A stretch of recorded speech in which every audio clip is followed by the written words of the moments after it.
എല്ലാവർക്കും പ്ലാൻ മീയിലേക്ക് സ്വാഗതം. ഇന്ന് നമ്മൾ പരിചയപ്പെടാൻ പോകുന്നത് നമ്മുടെ ഗോൾഡൻ മണി പ്ലാന്റിനെയാണ്. അപ്പോൾ ഈ ഒരു ചെടി വളർത്താനായിട്ട് നോക്കുന്നവർക്ക് ഇത് ഈസി ആയിട്ട് നമുക്ക് വീട്ടിൽ വളർത്താം. ഇത് ഇൻഡോർ ഔട്ട്ഡോർ ഒക്കെ കീപ്പ് ചെയ്യാം. നന്നായിട്ട് ഗ്രോ ചെയ്യുന്നൊരു ചെടിയാണ്. ഈസി ആയിട്ട് ഇതിന് പ്രത്യേകിച്ച് വേറെ കെയറിൻ്റെ ആവശ്യമൊന്നുമില്ല. ആവശ്യത്തിന് വാട്ടർ ചെയ്യുക, പിന്നെ എന്തെങ്കിലും ചാണകമോ എന്തെങ്കിലും പൊടിയായിട്ട് എന്തെങ്കിലും ഇട്ട് കൊടുത്താൽ മാത്രം മതി. അത് നിർബന്ധമില്ല.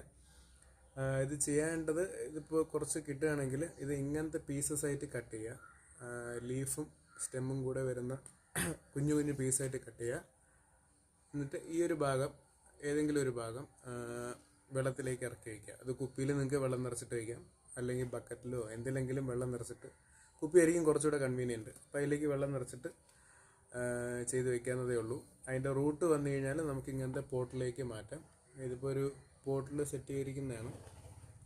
അതിൽ കുറച്ച് പെബിളും കാര്യങ്ങളൊക്കെ വെച്ചിട്ട് റൂട്ട് വന്നു കഴിഞ്ഞാൽ നന്നായി